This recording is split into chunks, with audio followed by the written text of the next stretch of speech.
Happy day, students. Today I am going to deal with 11th Standard English, Unit 1, Poem 1, Once Upon a Time, written by Gabriel O'Hara, Part 2.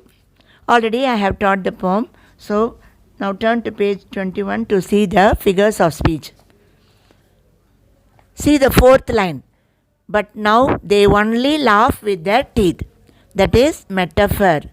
Okay, now see the next line. Ice block cold ice. That is also metaphor.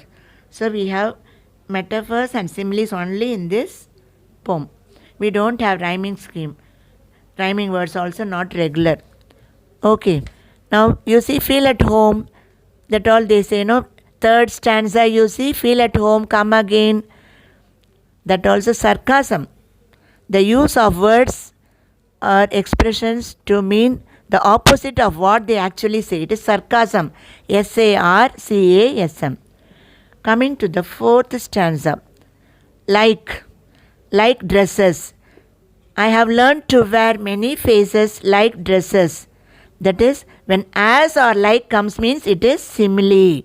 In this, coming to the last line of the same stanza you see. Conforming smiles like a fixed portrait smile. Here also is another simile. Like. Now turning to next page 22. Again you have simile in the line you see. Shows only my teeth like a snake's bare fangs. Like a snake's bare. So it is also comparing, no? So it is simile. When you find like and as, it is known as simile. The figure of speech is simile. Alliterations you know. So there are many alliterations, you know about it. So I don't want to waste the time. Now turn to page 23. We shall deal with the questions. Based on your understanding of the poem, answer the following questions in 1 or 2 sentences each. What do you associate with the title of the poem? The title, Once Upon a Time, makes one to feel as if the poet is talking about something that happened a long time ago. He recalls that in the past, people used to show their happiness from their hearts on meeting someone, but nowadays, people artificially behave. He has contrasted the past with the present in this poem, thereby he justifies the title. B. What is the relationship between the narrator and the listener? The relationship between the narrator and the listener is father and son. C. What happens to the poet when he visits someone for the third time? When the poet visits someone's home for the third time, he finds that their doors are closed. It seems that they are not interested to welcome him for the third time, considering him as a nuisance. Pick out the expressions that indicate conflicting ideas. Conflicting ideas means it is something changing. Laugh with their hearts. How can we laugh with our hearts? So easy. First expression, laugh with their hearts, laugh with their teeth. Second expression, shake hands without their hearts, shake hands with heart. Third one, goodbye, good riddance. Fourth one, glad to meet you without being glad. Fifth one you see, it has been nice talking to you, being bored. Sixth one you see, unlearn, that is relearn. Then lastly we see, feel at home, come again, doors shut. Coming to question E. How does the poet compare his face with dresses? The changing of faces is like changing of dresses. One has to have home face, office face, street face, host face, cocktail face, and so on. He has learned to wear many face masks at different times and with different people with whom he acts. Question F. What does the poet mean when he says goodbye? When the poet says goodbye, he means good riddance. That is a feeling of relief when an unwanted person leaves the place. Question G. What pleasantries does the poet use to fake cordiality?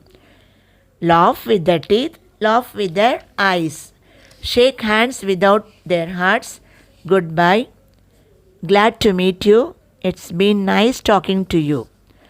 Question H. What does he decide to unlearn and relearn? He desires to unlearn all the muting things which cause changes in his behavior as a dishonest person. He desires to relearn how to laugh wholeheartedly and genuinely with emotions and good feelings. I. How is the poet's laugh reflected in the mirror? The poet's laugh with his teeth is reflected in the mirror like a snake's poisonous teeth. Question J. What does the poet long for? The poet longs for the innocence, honesty, faithfulness, and sincerity which are necessary for interacting with others. Question K. Mention the qualities the child in the poem symbolizes. The child in the poem symbolizes innocence, honesty, faithfulness, and sincerity. Second one, you see, fill in the blanks choosing the words from the box given and complete the summary of the poem. The poet Okada in this narrative monologue painfully condemns the falsity displayed by adults both in their words and actions. Here, a father laments to his son about the negative changes that creep into the attitude and behavior of humans when they grow into adults. He says that people used to be genuine when they laugh and the honesty would be reflected in their eyes. But people of modern times laugh superficially. Their handshakes used to be warm and happy, conveying a sense of togetherness. But nowadays, the handshakes have become a mere duplicity. He warns his son that people are not trustworthy and have become so selfish that they are concerned only about their own personal benefits. People utter words of welcome and exchange pleasantries, but those words come only from the tip of their tongues and not from the depth of their hearts. Humans have learned the art of changing their facial expressions according to situations merely to ensure social acceptance. They wear masks and exhibit multiple faces.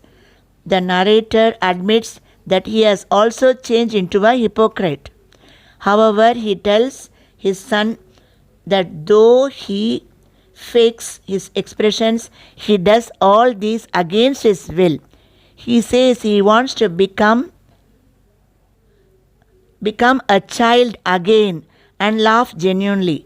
He wants to unlearn the unreal things and relearn how to laugh as he had done once upon a time. When he laughs before the mirror, he sees no expression. His teeth are bare like that of the fangs of a snake. So he asks his son to show him how to laugh the way he used to laugh when he was a kid like him. Now turn to page 24. B question. You see, read the lines given below and answer the questions that follow. Question 1. But now they only laugh with their teeth while their eyes block cold eyes. Who are they? They are the people who live at present in modern times. B. Explain eyes block cold eyes. Eyes block cold eyes means the eyes which are lacking a feeling of warmth or enduring expression. C. Identify the figure of speech used here. The figure of speech used here is metaphor. Coming to second question. Most of all, I want to relearn how to laugh, for my laugh in the mirror shows only my teeth like a snake's bare fangs. Question A. Why does the poet want to relearn how to laugh? The poet wants to relearn how to laugh because his fake, artificial laugh in the mirror shows only his teeth are like a snake's poisonous teeth. B. Whom does the poet want to relearn from? The poet wants to relearn from his son. C. Mention the figure of speech used here. The figure of speech used here is simile because there is direct comparison with the word like. Now, coming to the question C, explain the following lines with reference to the context. First time you are going to learn this one, dear children. Please listen properly, then only you will understand. The lines will be given. You will have to write under 3 headings. Okay. The first heading is reference. That means you are telling the lines are taken from which poem, written by which author. Okay. The second side heading is context. The second para bears context. The third para explanation. Context means who is telling to whom. Explanation, you know how to explain the given lines. Now seeing the first ERC. Once upon a time, son, they used to laugh with their eyes. Reference. These lines are from Gabriel Okara's poem, Once Upon a Time. Context. The poet tells his son how the people were honest in their behavior in olden days. Explanation. The poet tells his son that in the olden days, people used to laugh with their hearts. When they laugh, they will do it wholeheartedly and with warmth. They used to laugh with their emotions. They would laugh with their eyes and show pleasure with them. Coming to second ERC. There will be no thrice. Reference. These lines are from Gabriel Okara's poem, Once Upon a Time. Context. The poet tells his son about the duplicity of the people who will invite and will not entertain the guest after 2 visits. Explanation. The poet tells that people will repeatedly invite you to come again to their home and say that you can feel as if you are at your home, but in real sense they don't expect you to accept their invitations. You can go there once or twice, but if you go there for the 3rd time, they will not let you in. You will find that their doors are closed. They will think that you are a nuisance and they don't want to see you anymore. Now coming to third ERC. I have learned to wear many faces like dresses. Reference is these lines are from Gabriel Okara's poem, Once Upon a Time. Context. The poet tells his son that he has learned to wear his faces like dresses. In other words, it is to act or behaving to the need of the situation. Explanation. The poet has learned to act or behave to the need of the situation. The changing of mask is like changing of dresses. In home, he will have one face. In the office, he acts in one way to a person with different face. When he meets someone on the street, he acts another way. When he acts with mixed emotions, he has to put on a cocktail mask. So he has to wear a standard, deceitful, artificial smile on all occasions. Coming to fourth ERC. I want to be what I used to be. This line, that is reference. This line is from Gabriel Okara's poem, Once Upon a Time.